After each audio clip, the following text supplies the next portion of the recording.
જો વિદ્યાર્થી આપણે 10મો દાખલો જોઈએ. બહુ મજાનો દાખલો છે અને આઈએમપી દાખલો છે. જો જમીન પર આવેલ એક બિંદુથી જો તો જમીન પર આવેલ એક બિંદુથી એટલે કે જમીન પર આવેલ કોઈ એક બિંદુથી એટલે કોઈ એક જગ્યાએ જમીન ઉપરથી જોવાનું છે.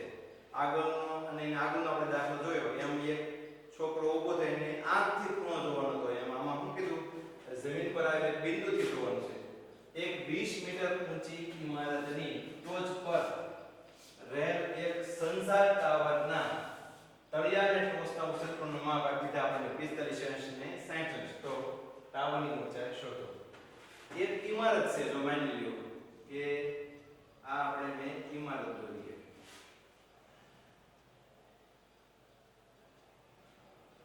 આ ઇમારત છે.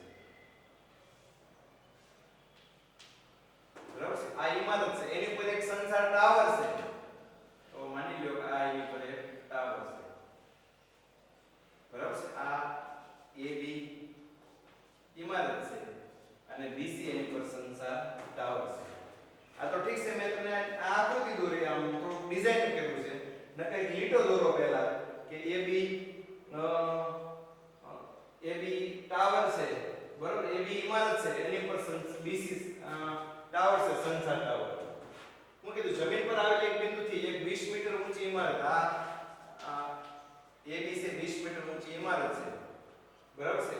20 મીટર ઊંચી ઇમારતની ટોચ પર રહેલ એક સંચાર ટાવરના ટોચ અને તળિયાના ક્ષેત્રફળના માપ અનુક્રમે 45 અંશ ને 60 અંશ છે. જમીન પર આવેલ બિંદુથી માની લો કે આ જમીન પર આવેલ બિંદુ લઈ લો D. જો તો હું કીધું જો AB એટલે ઇમારત છે એની પર ટાવર આવેલો છે. બરાબર છે. AB ઇમારત છે એની પર BC ટાવર છે. હું કીધું જો જમીન પર આવેલ એક બિંદુથી એટલે કે D બિંદુ જમીન પર આવેલ બિંદુથી 20 મીટર ઊંચી ઇમારતની ટોચ પર રહેલ એક સંચાર ટાવરના તળિયા આ સંચાર ટાવર છે આ BC સંચાર ટાવર છે એનો તળિયો થશે આ અને એની ટોચ થશે આ બિંદુ. બરાબર છે. શું કીધું 20 મીટર ઊંચી ઇમારતની ટોચ પર રહેલ એક સંચાર ટાવરના પહેલા તળિયા અને પછી એના ટોચ ના ક્ષેત્રફળના માપ 45 અને 60 છે. પહેલાના તળિયાનો ક્ષેત્રફળ કીધું જમીન પરના એક બિંદુથી સંચાર ટાવર છે એનો તળિયો આ થશે કારણ કે AB ઇમારત છે એની પર BC સંચાર ટાવર છે. તો જમીન પરના એક બિંદુથી સંચાર ટાવરના તળિયા નો ક્ષેત્રફળ કેટલો આપ્યો આપણને જોતા અહીંયા 45 અંશનો ખૂણો આપ્યો. બરાબર છે. અને એના ટોચના ક્ષેત્રફળનું માપ ક્યાંથી તો કે જમીન પરના એક બિંદુથી સંચાર ટાવરના ટોચના ક્ષેત્રફળનું માપ આપણને આપી દીધું તળિયા નો 45 અને ટોચનો આપણે આપી દીધો 60 અંશ. જો ટોચનો ક્ષેત્રફળ 60 અંશ. બરાબર છે. તો આ ખૂણો થશે 60. બરાબર ને. નાનો ખૂણો એક જ બિંદુથી જ્યારે યાદ રાખો વિદ્યાર્થી જ્યારે એક જ બિંદુથી બે અલગ અલગ વસ્તુના આપણે ટોચના ક્ષેત્રફળ જોઈશું ત્યારે નાનો ખૂણો છે એ નીચે આવશે અને મોટો ખૂણો છે એ આખામાં આવશે. બરાબર ને.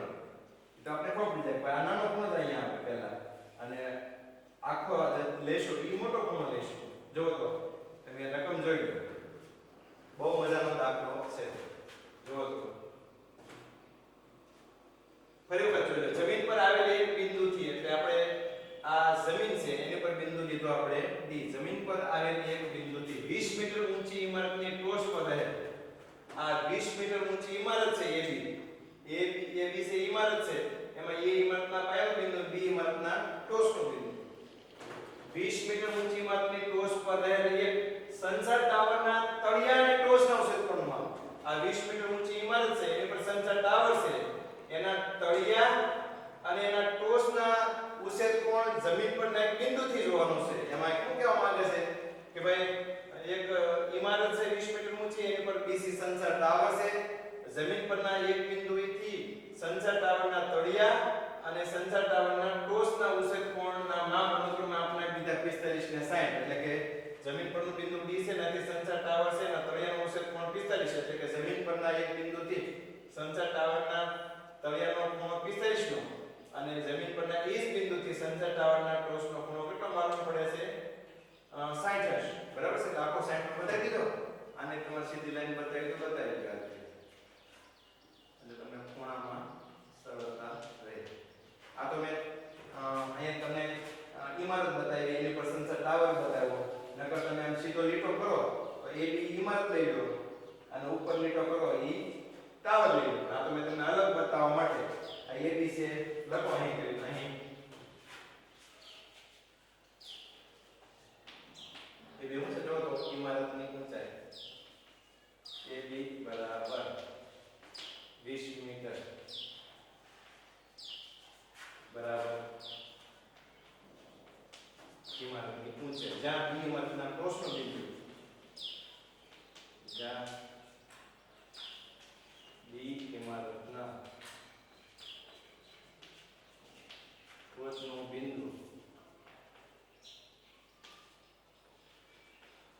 અને એ ઇમારતના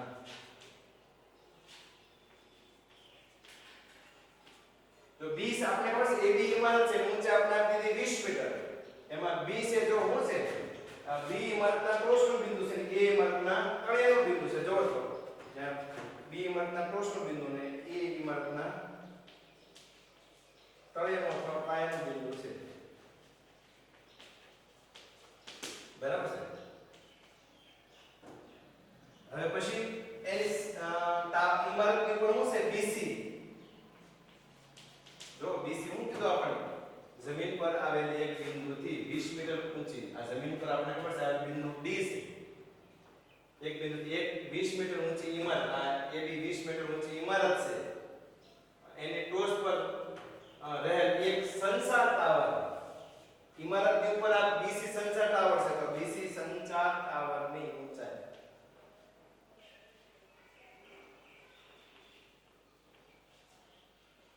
સંચાર ટાવરની ઊંચાઈ જ્યાં બી એમાં ખાસ જરૂર છે બી સંચાર ટાવરના તળિયાનું બિંદુ બી ટાવરના તળિયાનું બિંદુ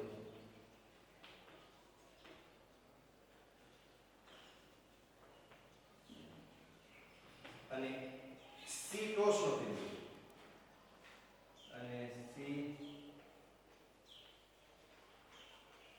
ટોચનું બિંદુ છે બરાબર જો તો બીસી સંચાર ટાવરની ઊંચાઈ છે જ્યાં બી ટાવરના તળિયાનું બિંદુ અને સી ટાવરના ટોચનું બિંદુ જો હાલો હવે એક કામ કરો એટલે સુધી જણાઈ ગયો હવે આપણે અહીંયા એબી ઇમારતની ઊંચાઈ ઉપર બીસી સંચાર ટાવરની ઊંચાઈ બરાબર જ્યાં સી સંચાર ટાવરના ટોચનું બિંદુ બી સંચાર ટાવરના તળિયાનું બિંદુ બરાબર હવે ખૂણા લખી નાખો જો તો બે કાટકોણ ત્રિકોણ બને એક ત્રિકોણ આટલો બનશે જો આટલો અહીંથી આપણે લીધો ને અહીંયા બી અહીં કાટકોણ બનશે બી એ ડી બે કાટકોણ ત્રિકોણ દેખાય છે મેં તમને પહેલા દેખાય છે દાખલામાં હવે આપણે એવા દાખલા આવવાના છે જેમાં બે કાટકોણ ત્રિકોણ ખૂણો બી એ ડી બરાબર ખૂણો સી એ ડી કેટલા 90 જોઈ લો ખૂણો બી એ ડી બરાબર ખૂણો સી એ ડી બરાબર 90 અને પછી ખૂણો બી ડી એ અને ખૂણો બી ડી એ બરાબર કેટલા ખૂણો બી ડી એ બરાબર 45 અંશ અનુક્રમ ખૂણો સી ડી એ બરાબર 60 જોઈ લો અહીંયા બે કાટકોણ ત્રિકોણ બને છે જો એક ખૂણો બી એ ડી એક કાટકોણ ત્રિકોણ જો પછી આગળ લઈ લો ખૂણો સી એ ડી બી એ ડી બરાબર સી એ ડી બરાબર 90 પછી બે ખૂણા છે ખૂણો બી ડી એ કયો અથવા એ ડી બી કયો 45 અંશ પછી ખૂણો સી ડી એ કયો અથવા ખૂણો એ ડી સી કયો એ આખો મળે આપણને 60 અંશ તો પડી દાખલા પહેલા જો આકૃતિ તમે બરોબર સમજી લેજો આકૃતિ જો સમજી જાવ તો તમને પછી કઈ વાંધો પડશે નહીં કે ભાઈ એટલે એક ઇમારત છે એની પર સંચાર ટાવર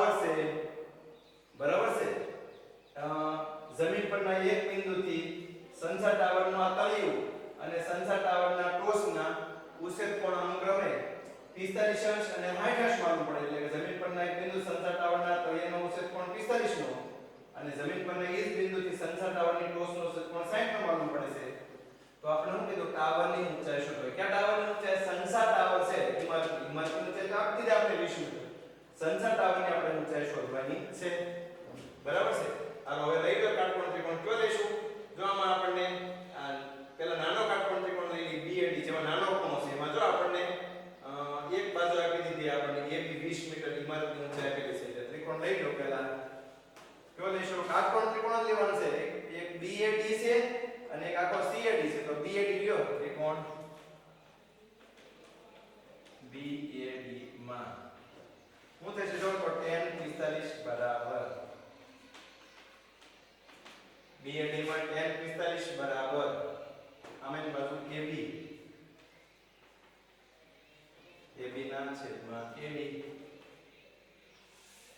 તો tan 45 ની કિંમત કેટલી 1 બરાબર AB જો તો કેટલા આપ્યા AB આપણને 20 ના છેદમાં AD આપણે શોધવાનો છે બરાબર છે tan 45 બરાબર આમે તો AB ના છેદમાં AD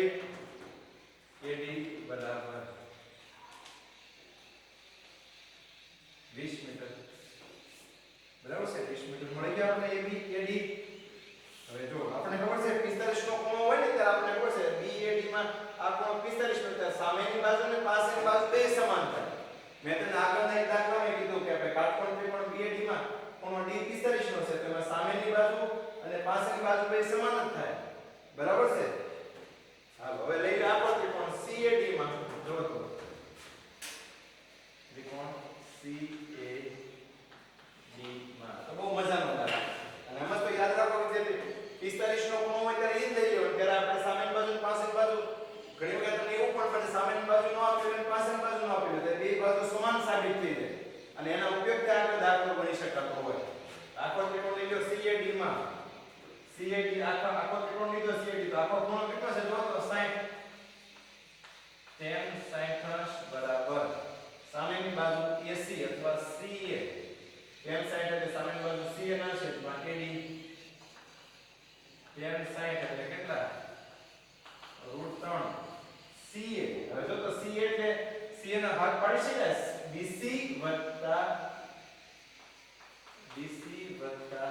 AB ના છેદમાં AD આપણે બરાબર છે AD આપણે મળી ગયા ને AD 20 મીટર હાલો લઈ લો √3 તો BC આપણે શોધવાનું છે સંચાર ટાવરની ઊંચાઈ બરાબર છે વત્તા AB તો આપણે ઇમારતની ઊંચાઈ આપેલી છે 20 મીટર અને AD પણ આપણે મળી ગયા જો AD બરાબર 20 હવે આપી દો સાદું રૂપિયાનું તો શું થશે 20 સામે ગુણાઈ જાય તો 20 √3 બરાબર BC વત્તા 20 તેથી BC બરાબર કેટલા તો તમે તરત કહેશો કે BC એટલે આપણે સંચાર ટાવરની ઊંચાઈ શોધવાની છે મળી ગઈ તો BC શોધવા માટે 20 ના બાજુ લાવવો પડશે તો હું થાય તો 20 √3 - 20 એમાંથી 20 કોમન લઈ લેવામાંથી તો કેટલા વધે √3 - 1 અથવા √3 ની કિંમત મૂકી દો 1.73 એમ સીધું પણ જઈ શકાય હો 1.20 ગુણ્યા √3 ની કિંમત 1.73 20 નો 1.73 નો ગુણાકાર કરી એમાંથી 20 બાદ કરી દો મેં હું કે બેમાંથી 20 કોમન લઈ લીધા એટલે હું જે √3 - 1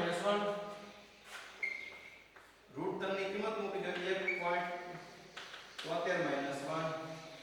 20 ગુણ્યા 1.73 માંથી બાદ કરો તો કેટલા 0.73 તો 20 નો 0.73 નો તમે ગુણાકાર કરી નાખો જો તો જો 3 દુ 6 બરાબર છે 3 દુ 6 2 7 14 પાછળ એક બિંદુ લઈ લો તો 2.49 એટલે આપણે અંદર આવી જતો શું આવશે 14.60 મીટર તો એ હું લખી 14.60 મીટર BC ની લંબાઈ BC એટલે હું લખી આપણે જો સંચાર ટાવરની ઊંચાઈ જો વિદ્યાર્થીઓ જો તો છે ખરેખર ખૂબ મજાનો દાખલો છે આપણે જો તમને આમના સમજાવું હું કીધું કે ભાઈ એક 20 મીટર ઊંચી ઇમારત છે એની પર સંચાર ટાવર છે અત્યારે છે ને આપણે જે સંચાર ટાવર એટલે ટૂંકમાં જે કંઈ આ મોબાઈલના ટાવર હોય કે પછી અન્ય ફોનના ટાવર હોય કે અન્ય આપણે જે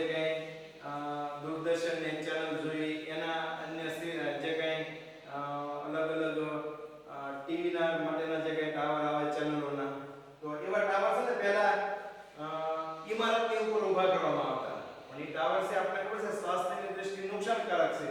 એટલે હવે આપણા ગામની અથવા શહેરની દૂર એને ઊભા કરવામાં આવે છે. આમ નજીક હોય પણ આમ થોડા દૂર. એટલે પહેલા તે ઇમારતો ઉપર ઊભા કરવામાં આવતા. તો ઇમારત ઊંચી હોય તો એની ઉપર ઊભા કરી દેવામાં આવે તો જેથી કરીને આજુબાજુના બધાને એનો કવરેજ મળે. એટલે આ રીતે આ એક ઇમારત છે એની પર સંસાર ટાવર છે. એનાથી ઇમારતથી થોડાક દૂર જઈને જમીન પરના કોઈ એક બિંદુથી સંસાર ટાવરનો પહેલા તળિયાનો કીધું એટલે અહીંથી તળિયાનો ખૂણો 45 નો અને પછી એ જ બિંદુથી પાછું સંસાર ટાવરના ટોચનો ખૂણો આપી દીધો 60 નો. તો આપણે કીધું સંસાર ટાવરની ઊંચાઈ શોધો. આવડે જોઈને આમાં કીધું છે જમીન પર આવેલ એક બિંદુથી 20 મીટર ઊંચી ઇમારતની ટોચ પર રહેલ સંસાર ટાવરના તળિયા એક બિંદુ સંસાર ટાવરના તળિયા અને ટોચના ઉત્સેચકોનો તળિયાનો 45 અને ટોચનો પાછો આપણે દીધો અનુક્રમે પેલો તળિયાનો પછી 45 પછી ટોચનો 60. તો ટાવરની ઊંચાઈ શોધો એટલે સંસાર ટાવરની ઊંચાઈ શોધવાની છે. વિદ્યાર્થી અહીંયા મેં નીચે ઇમારત છે ઉપર સંસાર ટાવર છે અને મેં જુદું બતાવવા માટે આવી આકૃતિ દોરી. ચોપડીમાં આવી આપેલી છે અને નોટમાં જોઈશું તોય આવી આપેલી છે. બરાબર છે. એમાં તો નીચે ઇમારત દોરે ઉપર ટાવર દોરે. પણ વિદ્યાર્થી આવી તમારે આકૃતિ ન દોરવી હોય તમારે સરળ આકૃતિ દોરવી હોય જેમ હમણાં આગળના દાખલામાં દોરતો હતો તો પણ હાલે. જો તો કઈ રીતે હાલે કે નીચે તમે માની લો કે આ તમે ABC તમે ઇમારત દોરી નાખી. બરાબર છે. આને શું કહેશું આપણે ઇમારત AB ઇમારત. એની પર તમે લઈ લીધું BC સંસાર ટાવર. બરાબર છે. નીચે AB ઇમારત લીધી એની પર લઈ લીધું BC સંસાર ટાવર. જમીન પરનું કોઈ એક બિંદુ લીધું D. જમીન પરના કોઈ એક બિંદુ D થી હું કીધું જો તો 20 મીટર ઊંચી ઇમારતની ટોચ પર રહેલ એક સંસાર ટાવરના તળિયા અને ટોચના ઉત્સેચકોના માપ 45 ને 60. જમીન પરના એક બિંદુથી આ BC સંસાર ટાવરની ઊંચાઈ છે. B ના તળિયાનું બિંદુ C ના ટોચનું બિંદુ. જમીન પરના એક બિંદુથી સંસાર ટાવરના તળિયા અને એ જ બિંદુથી સંસાર ટાવરની ટોચના ઉત્સેચકોના આપી દીધા આપણે કેટલા? તળિયાનો ઉત્સેચકોના આપ્યો જમીન પરના એક બિંદુથી 45 નો અને જમીન પરના એક બિંદુથી સંસાર ટાવરની ટોચનો ઉત્સેચકોના આપી દીધો આપણને 60. બરાબર છે. તો આપણને શું કીધું ટાવરની ઊંચાઈ શોધવાની કીધી. ક્યાં ટાવરની ઊંચાઈ? તો કે ઇમારતની ઉપર જે સંસાર ટાવર છે આ ટાવર એની આપણે ઊંચાઈ એટલે BC શોધવાની છે. તો આપણે કયા બે કાટકોણ ત્રિકોણ દેખાય છે? જો તો એક કાટકોણ ત્રિકોણ DEAD અને બીજો આખો કાટકોણ ત્રિકોણ CAD. ખ્યાલ પડ્યો? તો આ રીતે પણ તમે આકૃતિ દોરી શકો. હું તો આ જ રીતે આકૃતિ દોરું છું પણ તમને વિડિયોમાં વધારે સમજાય એટલે બે જુદું લાગે એટલે એમ માટે મેં એટલે ટાવર થોડો મોટો દોર્યો અને સોરી ઇમારત મોટી દોરી ટાવર તો ઉપર નાનો હોય એટલે ઈ નાનો દોર્યો. બરાબર છે. પણ તમે આ રીતે દોરો કે ભાઈ લીટો એક ઊભો લીટો કરો એ બેટા ઇમારત છે એની ઉપર BC સંસાર ટાવર છે. જમીન પરના એક બિંદુથી સંસાર ટાવરના તળિયા અને એના ટોચનો ઉત્સેચકોણ 45 ને 60 માલુમ પડે છે. તો આપણે ટાવરની ઊંચાઈ શોધવાની કીધી. તો આ રીતે પણ તમે મેળવી શકો. ખ્યાલ પડ્યો? આમાં કરશો વિદ્યાર્થી આ ઇમારતની ઊંચાઈ તો આપણે આપી દીધી આ 20 મીટર. બરાબર છે. તો પહેલા શું કર્યું આપણે કાટકોણ ત્રિકોણ DAD માં tan 45 બરાબર AD ના છે તો AD ના દર AD મેળવી લીધા. પછી આખો કાટકોણ ત્રિકોણ લીધો CAD માં tan 60 બરાબર CA ના છેદમાં AD tan 60 નું √3 CA એટલે CB AB ના છેદમાં AD. AD આપણે મળી ગયા. મૂકી જો AB આપણે આપેલા છે 20 મીટર અને એના દર આપણે BC આપેલા છે એ મળી જશે. જો તો ખ્યાલ પડ્યો વિદ્યાર્થી? તો આ પણ વિદ્યાર્થી દાખલો વેરી IMP છે એટલે તમે એને તૈયાર કરજો. અને હવે આપણે આવા જ દાખલા આવવાના છે કે જેમાં આપણે બે કાટકોણ ત્રિકોણ આપેલું હોય. આગળનો દાખલો આપણે એવું ભણ્યા કે પહેલા જમીનથી 1.5 મીટર ઊંચાઈથી કોઈ એક બિંદુથી આપણે સામે એક ઇમારત હતી એના ઉત્સેચકોણ 30 માલુમ પડતો હતો. થોડાક સમય પછી એનો ઉત્સેચકોણ 60 નો માલુમ પડે છે ટાવર તરફ ચાલ્યા પછી. બરાબર છે. તો એમાં અલગ અલગ જગ્યાએથી આપણે ઇમારત હોય કે ટાવર હોય એના ટોચના ખૂણા જોવાના. આમાં એક જ બિંદુથી સંસાર ટાવરના તળિયા અને ટોચના ખૂણા જોવાના છે. તો આ રીતે આકૃતિ આવે. એટલે ખાસ વિદ્યાર્થીઓ આ ત્રિકોણમિતિના ઉપયોગમાં તમે આકૃતિ જો દોરતા શીખી જાઓ તો તમને દાખલા ગણવામાં વાંધો નહીં આવે. કારણ કે એમાં તમારે બે કાટકોણ ત્રિકોણ હોય તો બે કાટકોણ ત્રિકોણ વારાફરતી લેશો તો તમને જવાબ મળી જશે.